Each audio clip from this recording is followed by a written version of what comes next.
Tole je najboljša kamera na telefonu. Se bi bilo čuden, če ne bi bila. Sam pogledajo, zgleda kot ena komandna tortilja z očmi. Hec, Huawei. Dejansko so res vrhunske kamere klele gor. Ker jo je DxOMark toliko pohvalil, smo naredila kar nekaj video pa slik s tem telefonom in rezultati so bila dejansko res navdušena.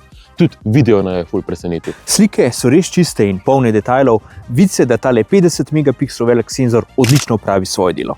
No, pohvaliti pa treba tudi prehod med kamerami, ki je res zelo tekoč. Posebnost pri periskopskih telefotokamerah je ta, da sta ena zraven druge. Tukaj v največjem objektivu se dejansko delita senzor in verjetno je tudi to eden izmed razlogov za ta tekoč prehod med kamerami. Kaj pa so še ostale stvari? Čip sicer ni najnovejši, ampak tudi za malo bolj zahtevne uporabnike je ta telefon še zmeraj vrhunski, je hiter, odziven. A ja, pa še zelo veliko baterijo ima, ki zelo dolgo zdrži in se zelo hitro fila. Andraž, vi da sploh še niso povedali, o katerem telefonu danes govoriva. Govoriva o Huawei Pura 80 Ultra. In ja, že vem, kaj bo to naslednje vprašanje. Kaj pa zdaj z Googlovimi api? A sploh še kaj drugega znaš vprašati, Andraž? Ne.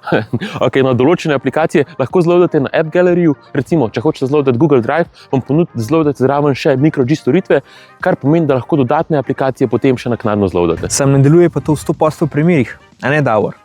Ampak ok, načeloma lahko loadate appe prek App Galleryja, za vse ostale appe, ki jih ni noter, pa lahko uporabljate app trgovini APK Pure in pa Aurora. Ja, res je malo več dela z njemu. Sam je pa super telefon za uporabljati, ko ga enkrat zrihtate. Tako da, če imate radi Huawei, je ta telefon sigurno za priporočiti.